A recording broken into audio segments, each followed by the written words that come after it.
Behind the Camera with St. Louis photographer Dan Younger. That's next on City Corner.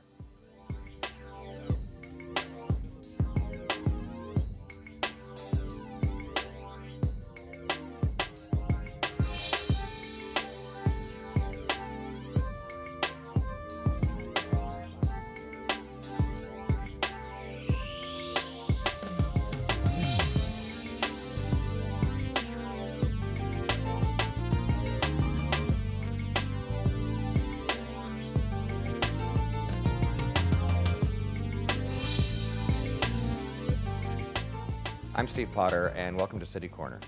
Dan Younger is a professor of art at the University of Missouri St. Louis, and he currently has an exhibition at the Sheldon Galleries.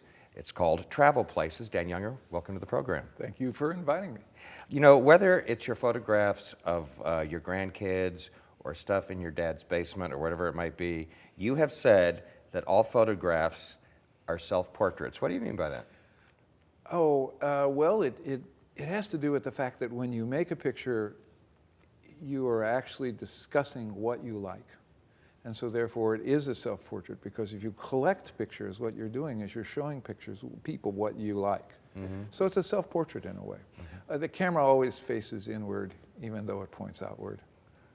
That makes sense. And if you look at the pictures that we'll talk about, almost all of those pictures are about me, in the sense that it's what I saw, it's what I do. You actually carry your viewer around in your camera, and you show them things through the lens. So in a way, you're showing your viewer what you like.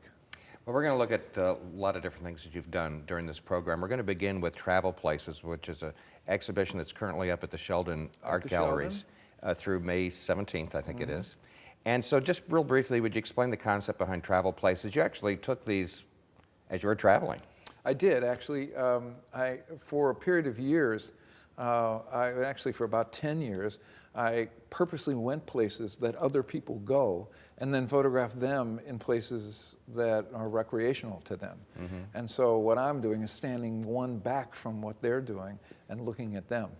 But I get to go there. Yeah, and you see things in a different way. We'll talk more about that. But why don't we jump right into it and take a look at an image from Travel Places, which is now at the Sheldon. Sure. And you can explain what we're seeing. Well, actually, that's a picture in Central Park. And I was wandering. I took the whole day, one Sunday in Central Park, wandering around photographing. And I heard this music, walked over, and here are these people dancing. And there's just a few dancing. And the sign is falling down. It's just an amazing picture to me, because it shows human activity, but it's kind of a goofy activity. From the distance, when I heard the sound of the music, the swing band music, I expected a full concert. I expected people dancing. And what I got was, some kids and a couple. Let's go to the next one. Oh, yeah. That's, let's see, Disney World, not Disneyland.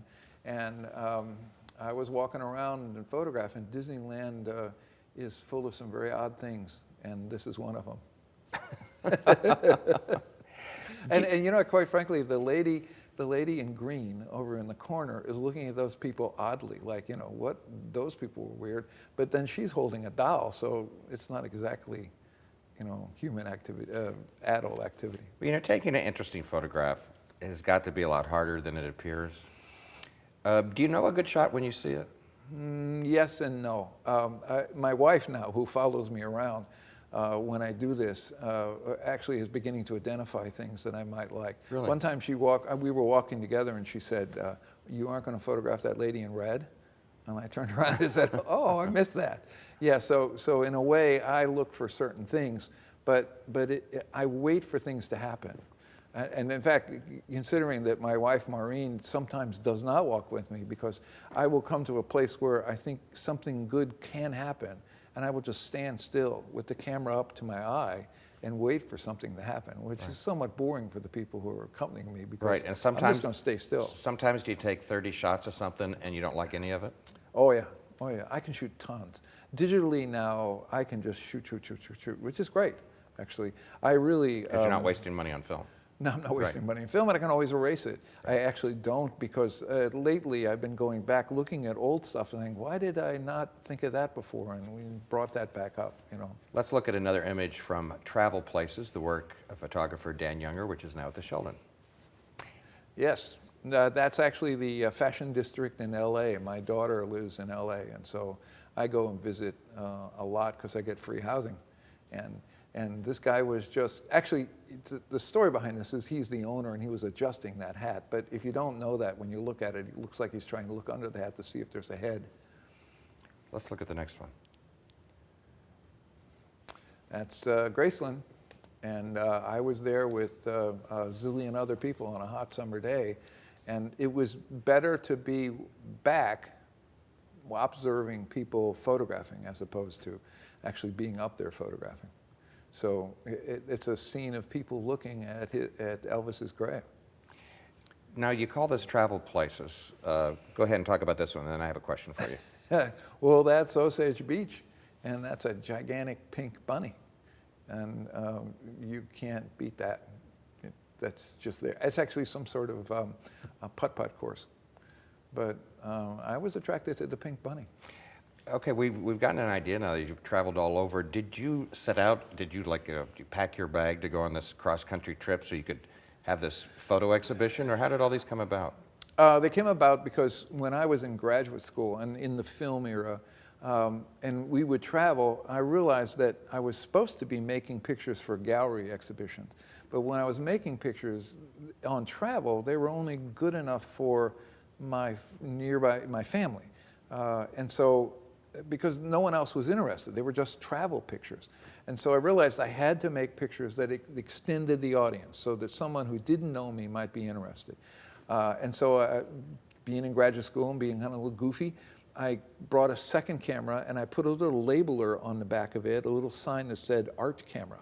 And every time I made a picture for my family, I then promised myself in the same place I would look for something that would be a gallery picture. And then it evolved, that was way back when, but it evolved into the point where when I started making these pictures on trips, I collected them. And then somewhere in the 2000s, I kind of said, you know, I should just do this for real. I should just purposely go out and look for those kinds of pictures. So that's what I do. What makes a good picture? Oh, that's a big question. I mean, yeah. See, the word good picture is subjective. And what we do at UMSL, because I teach at UMSL and I teach photography at UMSL, is to train people into making good pictures. But then the point is, what's the good picture for you? Not what the good picture for me is. A good picture for me, for the observer, would just be something that touches some sort of emotion, right? Right. Or catches my attention, right. Makes me continue to look at it. But I'm not training viewers. I'm training photographers, right? So my point is that I first have to get them to realize that a good picture for them is not necessarily a good picture for everybody. That the first thing they have to do is find themselves in the pictures. That's why it's a self-portrait. And then at that point, they start to realize that if they have a decision to make, it should be about what the viewer sees, right? So if you have two good pictures, which one might be more interesting? That's the one you should put in the gallery. But you know, I don't want to get into too much theory, but Robert Adams said that there's three parts to photography. One part is the landscape, which you can't really do anything about. I mean, that's just there. It's there. You can't mess with it. The second part is you. And it has to do with that moment right before you click the shutter, for that clicking. But the third part is the viewer. And you really don't have any control over what the viewer thinks, right? So your part is just to be there and to make that picture that's good. Can't modify what's coming at you, and you can't really affect what happens to the viewer except, you know, I mean, some people look at your picture and they like it. Other people hate it. So is it good or bad? Well, depends on who's looking at it, doesn't it? Right. And it's like being on the radio. Okay. Some people like what you do and some people don't. And Yeah. you really can't explain it. Yeah. That's how I relate to that anyway. Let's look at some more pictures that are part of your exhibition, travel places at the Sheldon. Yeah, that's the zoo. I mean, there's so much pointing at the zoo. You can do a lot of pointing pictures at the zoo. But that picture is, I like it because the animal's looking back at the kid. And so you get this little distance between the two, where the animal's just sitting there gnawing on something, looking at the kid who's pointing at it. Let's go to the next one. And that's Santa Monica Pier, and a family in which three members of the family are actively involved in watching. Probably an invisible member is up on a ride somewhere, and the little kid in green is completely, he doesn't care. He's doing something electronic. That's a beautiful shot. Yeah. Let's go to the next one. That's one of my favorites. That's at SeaWorld. And it's one of those pictures you make by not putting the camera to your eye. I was actually walking by that guy holding the camera and just clicking along at the side as I walk right by him. So you didn't know what you were getting? No. And a lot of times I don't do that. If I can see something interesting, I will try to make a picture of it as I go by. I can't be more than 2 feet from him as I made that picture. It's just click, click, click as I walk right by. And I don't know, I like it. It catches my attention because I don't know, I want to see his face, but I don't really see his face, but it makes me want to know where he's looking. Yeah, his open mouth and that sort of orange against the blue and the red against the blue, and then those weird little cups. It all makes the picture kind of interesting to me. And if you, over on one side, you can actually see a sign that says, "I believe," and it's in the background, but it's there. We have 2 more shots from Travel Places. That's Fifth Avenue, Times Square. And I waited a long time to make that picture. I sometimes make pictures with a bar right in the middle of the picture to divide it into 2 sections, just to see what I can do. If I can make 2 good pictures on either side of the bar. But in this picture, I stood there for a long time and just watched people go left and right and come and go. And that one is just perfect with the bicyclist. It's like I staged all that. It's like I told everybody, you stay there, you get on your bike. It's a wonderful capture of a moment that almost looks staged. The colors really kind of speak to me too. Yeah, I love color. I can't be accused of being a subtle colorist. I love bright colors. Let's look at the final image from Travel Places. And that's Venice Beach in California. A place that's almost should be illegal to make odd pictures because everything is odd in Venice Beach. I've been there, yeah. And there is way in the distance, there's a music video being shot, but in the foreground, there is a couple kissing. And I like that. I like those little stages where you go all the way back, you see something, but you come forward and there's something else happening. All right, that's Travel Places, and you can see that at the Sheldon Art Galleries. You bet. Up until May the 17th. May the 17th. So go to their website, and they're open certain hours and certain days and things. There's about 30 pictures in the show. Yeah. Some big ones and some small ones. And if you haven't been there, Sheldon Galleries is a neat space. It is a beautiful space. So. And it's really, it's a great addition to the community. It's one of the few places that shows work, well, it's not one of the few, but it's one of the places that shows work based on the quality of work, not necessarily because it'll sell. And for those people that don't know, the Sheldon is like behind the Fox Theater in Grand Center Arts District. Anyway, we have some more of your work to look back, other work that you've done that I want to talk about too. Sure. So we're going to take a little break. We're talking with photographer Dan Younger, and we'll be back right after this.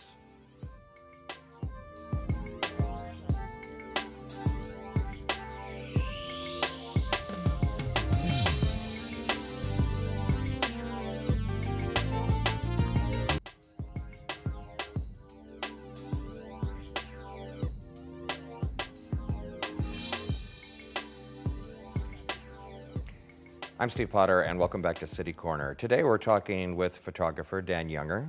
He is a professor of art at University of Missouri St. Louis. He currently has a photography exhibition up at the Sheldon until May the 16th, Travel Places, which we looked at the first part of the show. Dan, we're getting ready to see some interesting work that you've done. And to set it up, I read somewhere that when you take a photograph, time stops. Yes, it does. What do you mean by that? Well, to put it in an even more involved way, my wife is an editor, and she will never, ever let me put this into my writing, which is pulled from the moving river of time. She says, don't ever use that. But that's what a photograph is.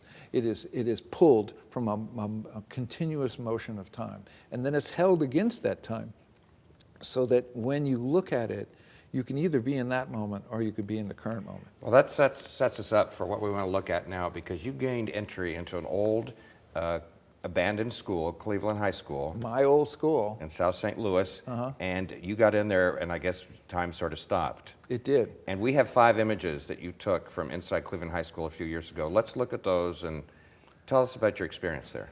Well, I was actually, I wanted to go and tour the place. It had been closed since 2006. This is 2009. And it had been not abandoned, but they had stopped working on it. It wasn't being used as a school. There was a custodian there, but he wasn't given enough money to kind of fix it up.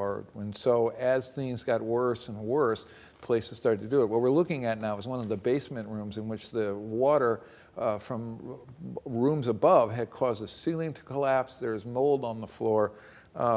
It was an amazing situation to be brought into the photograph. This is one of my favorite pictures. Every time I went, and I went every month from 2009, I went and saw those two guys. They were left there since 2006, and you can see that part of the ceiling has fallen on them. The raccoon has pieces of the ceiling on him, and the wall behind has almost melted from the water that had been cascading down that wall. But every time I went back and visited him one more time. The last time I went, which is later than this picture, that piece of ceiling tile had completely collapsed on the Fox. Wow. But yeah, and this is a room on the first floor where the water leakage had started to warp the hardwood floors in the place. I love that reflection, though. I do too. Yeah. And that's one way to point out that this is an interior shot. It's to photograph the windows reflected in the water. And that's the gym. And that was one of the last times I went, and there is now, when I went there, this white dust, and I don't think it's dust, I think it's a kind of mold that was settling on things. You can see that vandals had been in there. You can actually see their footsteps through the gym, and they had teepeed the place, which is probably the least kind of vandalism. It didn't hurt anything. But at the same time, and there was graffiti on the walls now. It's sad, actually. It's quite sad. I love your work, though, because it sort of captures spaces that we've forgotten about or maybe never seen. Well, and also, oddly enough, I was a member of the Cleveland Reunion Committee for a while, and I made this into a book, and people bought the book. And I was going, why would you want to buy a book of a ruined place? And they go, well, it still has memories. So in a way, it does still generate some memories. But yeah. I think it's somewhat sad. It does. It's haunting. You sort of feel the spirit of the people that were there. Yeah, I would love to go back. Yeah. I mean, I would truly love to go see. That was 2009. So if I could get back this year and see what's happening. I hear they're trying to sell it now. So interesting. This next set of shots we have are actually from your grandfather's basement. They are. No, actually from my father's basement. Your father's That's basement. That's all right. What happened was in 87, he was dying of cancer. I was teaching in Louisiana, and I would go up once a month to be with my family. And his basement, he had retired from McDonnell Douglas, and his basement was full of the stuff that he brought from his work. He was a model maker. And also, there was a room that was a workshop. And so when he was about to pass away, I realized that this place was going to go, that my mother actually couldn't Someone's wait. going to clean that out. My mother couldn't wait to Let's clean take a look it. at a couple of these shots while you're talking to from your dad's basement. And that's a little close-up of the desk in the workshop, just the tools and things. But I knew that was a personality. These are almost portraits in a way. And there is a couple of his models, a photograph of an F4H, and in the background is an old newspaper. And he, oddly enough, when I told him I wanted to do this, he wanted to clean up. And I said, no, I like it the way it is. This is really you. Somewhere in here, there's a picture of me actually reflected in a mirror with my name and his name on the same thing. And so it's both of us in that. There it is right there. And you can see he's written my old phone number in Louisiana, and there's me in that round mirror. But there's a whole series of clocks you can barely see at the bottom. All of them have stopped. And as we look at the rest of these, I like that you did them in black and white. I did too, because they were done in a 4x5 film and on an old camera. And the pictures took a long time. They were all tripod pictures, and all lit with umbrella and lights to get the length. And that is the windowsill above his desk. And he had actually done a series of models of airplane interiors, but the skull comes from our neighbor, Dr. Griot, who had given us an entire skeleton at one point when I was a kid. I just loved it. So I still have the skull. And that's Charlie I forget what his name was. He was a television comedian, and he always pretended to be drunk. And that's kind of stuck in the back, hidden. My father had a little of a drinking problem, and I thought that was kind of an... You mean Foster Brooks? Is that who you're talking about? You know, Charlie somebody. Charlie. Yeah, Foster I Brooks don't did that drunk routine, Really? too. You know, I've been meaning to clean up my basement for years. I didn't know that I'll I come didn't really have a photograph it. dirty basement. I have a photo opportunity. You do. You certainly do. Tell me about Schaefer's. Okay, well, the next thing I did after that, my dad used to take me to Schaefer's when I was a kid. It's just near where Cleveland High School, at the original store is Virginia and Merrimack. And I went into that place and I said, this is like my father's basement. It was just packed with things. And so I talked to Mr. Schaefer. He allowed me to come in, and I made some pictures. There's one. This whole show was called 29-Cent Babies. And that's just a close-up of a basket of little tiny, oddly enough, all labeled with a price, babies that you could buy. The place was just an amazing place. That's a wall of just a pegboard wall of things you could buy. It's like, it's furry with stuff. The whole place was just packed. Little heads on sticks. And so a lot of this was doing like I did with my father's basement, was finding details in odd conjunctions of things. Mm-hmm. You know, heads on sticks, little, I don't know, I suppose those are balloon decorations for a cake? I don't know. But they made a great, and those propellers. And so I did a full set of color with the same camera I did with my dad's basement. But so they have that color element, but they still have that same sort of collection of stuff, mm-hmm. details of things. Yeah. And the last little group we want to look at is connected to Sony. Yes, my daughter is an art director in Hollywood, and one time she sent me to the Sony studios to pick up some props. And it was just like my father's basement. It was just like Schaefer's. It was a collection of the oddest stuff. And they were all organized. So you could have a whole shelf of heads or a whole shelf of things, but they're all used. There you go. Let's look at a few now. A bear with a mallet, oddly enough. And that sticker is actually reserving it for some show. So the stuff in there said, well, we're going to come get that. And here's a little detail of a bird shelf. This is a huge warehouse, kind of like Sam's, a great big place. And yet every shelf was categorized into a certain thing that you could go find. There is, oddly enough, a kind of scary mannequin that's been burned. I assumed it's used for some show. And that is a little scary. That is scary. And that's like an overview of the place. And you can see it's an amazing collection of stuff. There's a little shelf of old stuff. And the sign actually says there's more in the Legends room. Collection of little heads to put on tables. I spent an entire day there. The entire day spent wandering around photographing. And this was digital, so I could shoot a lot. We've got some rooms here in the studio I should show you. There you go. I've always wondered, my daughter being an art director, I've always liked the difference between what a set looks like from the camera and what the set looks like from behind the camera. Mm-hmm. What do you think of this? I think this is a nice set. This is a pretty good set. But we're not looking around from the back. Hey, listen, tell me, we've just got a couple of minutes left, but you are a professor at University of Missouri St. Louis. Right. In fact, you're leaving here to go back and Going do part back. of a class. Is that photography? Gee, is that a viable career field? Yes. Well, remember that we are teaching in the art program, so it is also a career, but it's an expression. It's like teaching creative writing. It's a way of teaching people how to express themselves and then how to express themselves to someone else.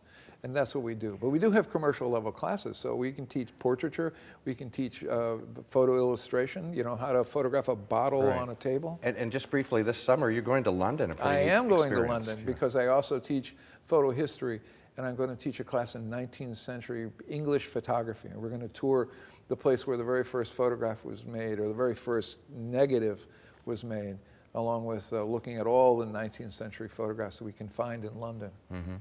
That should be really exciting. And you're taking, so students are going to I am, right? 8 students. Wow. One of them has never flown before. I can't imagine. That should be It's going exciting. You to should be take a fun. photograph of that. Yeah, There might for be sure. some interesting shots for you.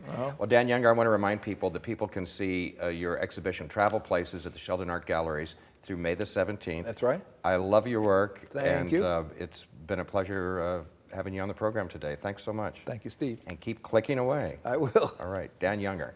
That's the Sheldon until May 17th. I'm Steve Potter. Thanks for joining us for this edition of City Corner, and please come back next time. Bye.